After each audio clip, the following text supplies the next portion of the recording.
The airplane hummed, a familiar sound to travelers. Passengers settled in, some reading, some gazing out at the busy ground crew. Soon, they'd be above the clouds, just another flight, or so it seemed. Businessmen, families, students, each with their own story, sharing this metal tube for a few hours. Strangers together, forming a temporary community in the sky. Flight attendants moved through the aisle, checking seatbelts and offering drinks with calm, practiced smiles. Outside, the sun was setting and the airport bustled as usual. The passengers were suspended between places in that in-between zone of travel.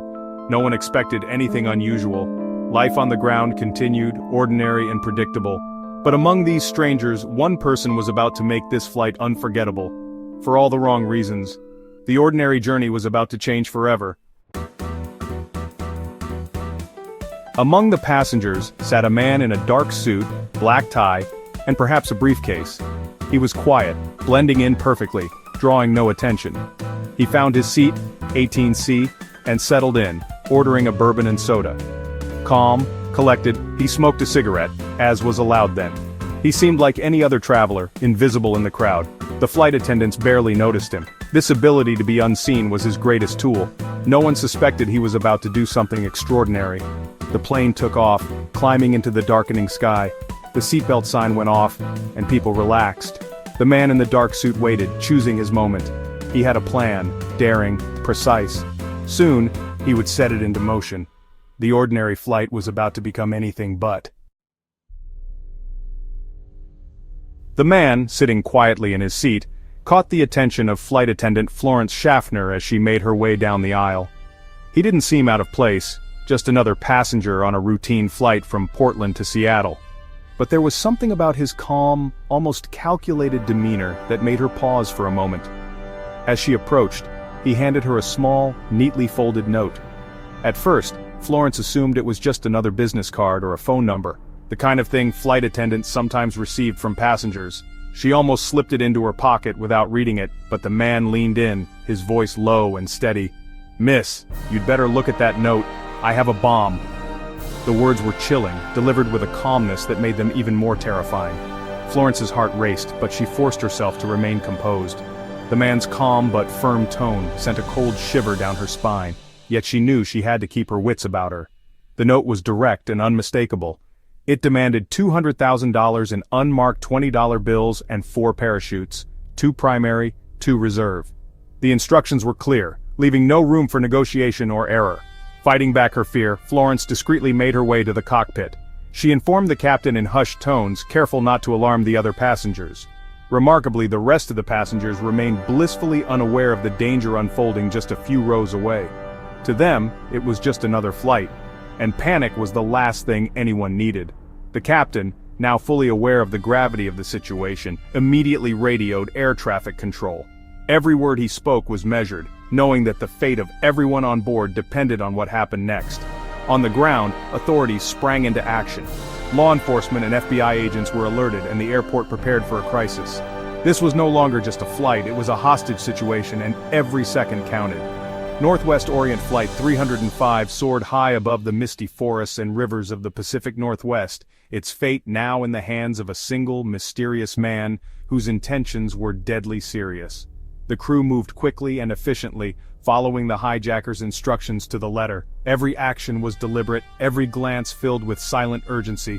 Meanwhile, the hijacker sat quietly, his expression unreadable as he gazed out the window. His plan, meticulously crafted, was now in motion. The atmosphere inside the cabin shifted. What began as an ordinary journey had suddenly become a tense standoff, the air thick with uncertainty. For the crew, the stakes were now life and death. Every decision, every movement, could mean the difference between survival and disaster. Far below, the world continued on, unaware of the drama playing out thousands of feet above. Families, towns, and cities had no idea that history was being written in the skies overhead. The man's calm, almost emotionless demeanor masked a terrifying threat. He was in control, and everyone else was at his mercy. Northwest Orient Flight 305 would never be the same. The events set in motion that day would become legend, forever changing the way the world viewed air travel. Airplanes are marvels of modern engineering, Massive metal tubes that somehow managed to soar thousands of feet above the earth, slicing through clouds with the help of powerful engines and perfectly shaped wings. It's easy to forget, as you settle into your seat, just how incredible it is that these machines can fly at all. Inside, the cabin is a world apart from the thin, freezing air outside. Thanks to pressurization, passengers can breathe and relax as if they were still on the ground, even while cruising at altitudes where survival would otherwise be impossible. The doors, known as plug doors, are a feat of safety design. As the pressure inside the cabin rises, these doors are pressed even tighter into their frames, making them virtually impossible to open mid-flight. It's a system that keeps everyone secure no matter what happens outside. And the windows? They're far too small for anyone to squeeze through, designed that way for both safety and structural strength. So, with all these precautions, how could someone possibly vanish from a plane in mid-air? It seems unthinkable, almost like a magic trick. But one man, sitting quietly among the other passengers, had a plan that defied all logic and expectation. He wasn't interested in the main doors. He knew those were a dead end, locked tight by design and by physics. Instead, he focused on a unique feature of the Boeing 727, the aft stairs, tucked away under the tail. Rarely used by passengers, these stairs could, with the right knowledge, be lowered even while the plane was in flight. It was a dangerous move. These stairs were never meant for anyone to jump from at altitude. The risks were enormous, and the consequences could be fatal. Outside, the wind would be howling, the air so cold it could freeze exposed skin in seconds, and the ground far, far below. The landing? Completely unpredictable. But this man was prepared to risk everything. He wasn't acting on a whim. He had come ready, with a parachute and a plan. He'd spent time studying the aircraft, learning its quirks and secrets, memorizing the details that would make his escape possible. Whether from manuals, diagrams, or observation, he knew just enough to try. The aft stairs became his chosen escape route, a narrow, perilous path to freedom that no one else had dared to attempt. It was a gamble of the highest order. One wrong move could mean disaster, but if he succeeded, he would vanish into the night, leaving only questions behind. The plan was bold, almost unthinkable, something out of a thriller, not real life. But he was ready to try, standing at the edge of the unknown, determined to make the impossible possible. Authorities scrambled, taking the threat seriously. The plane landed in Seattle, circling as money and parachutes were gathered. The hijacker checked the cash and parachutes carefully. Passengers were released, leaving only a few crew members and the man on board.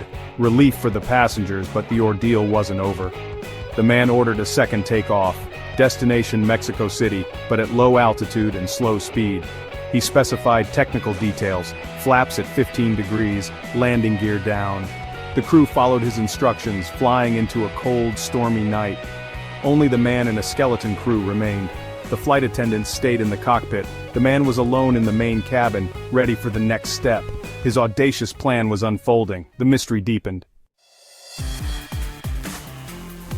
The plane flew south through wind and rain. The man, alone in the back, had the money and parachutes. He told the crew to stay in the cockpit, closing the curtain behind him. After 8 p.m., a warning light flashed. The aft air stair was opening. The crew felt a change in air pressure. They knew he was making his move. The pilots kept the plane low and slow, as instructed. Suddenly, the tail lurched upward. The man had jumped into the freezing, stormy night, over remote wilderness. The plane continued to Reno, the crew unsure if he was truly gone. Authorities searched the plane. He had vanished. Only 2 parachutes and his cigarette butts remained. He had done the unthinkable. He disappeared into the night. The legend was born. In Reno, the truth was undeniable. The man was gone, vanished into the night as if swallowed by the darkness itself. The authorities stared at the empty seat, the open air stair, and the cold wind blowing through the cabin. There was no sign of the hijacker, no hint of where he'd gone, only a lingering sense of disbelief and dread. He'd hijacked a commercial jet, demanded a ransom of $200,000, and then, in a move that stunned everyone, leapt into the stormy night with a parachute strapped to his back. He disappeared into the unknown, leaving behind a trail of questions and a stunned flight crew. The passengers, who had landed safely in Seattle hours earlier, were only just beginning to understand the gravity of what had happened. News spread quickly through the terminal, whispers turning to gasps, as people realized they'd shared a flight with a man who threatened to blow up the plane. Fear and shock rippled through the crowd. Some passengers recalled the calm, polite man in seat 18C, never suspecting the danger he posed. Flight attendants, still shaken, recounted his chilling note and the bomb he claimed to carry. The FBI wasted no time. Agents swarmed the airport, launching what would become one of the largest and most expensive investigations in U.S. history. Every available resource was mobilized to track down the mysterious hijacker. The only name he left behind was on his ticket: Dan Cooper. But a simple reporting error would soon immortalize him as D.B. Cooper, a name that would echo through the decades. He left behind precious few clues: a black clip-on tie, a handful of fingerprints, and the memory of a fortune that vanished with him into the night. Investigators pored over every scrap of evidence, desperate for a lead. The search began immediately, but the landscape was unforgiving. The region was a patchwork of rugged mountains, dense forests, and rivers swollen by rain. Storms battered the area, making the hunt even more treacherous. Search parties trudged through mud and tangled undergrowth, combing the wilderness for any sign of the fugitive. The odds of finding one man in such conditions were slim to none. As days passed, hope faded. The searchers grew weary, battered by the elements and the enormity of their task. The sense of frustration and futility was palpable. Meanwhile, news of the daring skyjacking exploded across the country. Newspapers blared headlines and television broadcasts interrupted regular programming. Panic and fascination gripped the nation. The case became an instant sensation. Reporters swarmed the airports and law enforcement held press conferences under the glare of flashing cameras. The manhunt was relentless, but the fugitive remained a ghost. D.B. Cooper had vanished without a trace. The empty seat on the plane became a symbol of the mystery. As days turned to weeks, the legend only grew, and the world was left to wonder. Who was the man who disappeared into the storm? Hundreds searched the rugged terrain, forests, mountains, rivers. Days passed, but no sign of the man, parachute, or money. It was as if he'd vanished into thin air. The case became legend, fueling endless speculation. Did he survive the jump? Many doubted it. Years later, in 1980, a boy found $5,800 in decaying bills on the Columbia River. The serial numbers matched the ransom money.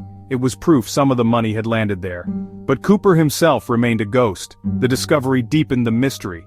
Did he die or escape? The FBI followed thousands of leads, interviewed countless suspects, but D.B. Cooper was never found. The wilderness kept its secret. The legend endured. What do we know for sure? A man hijacked a plane, got a fortune, and vanished. Some money was found, but not the man. No body, no conclusive evidence of his fate. It's one of America's greatest unsolved mysteries.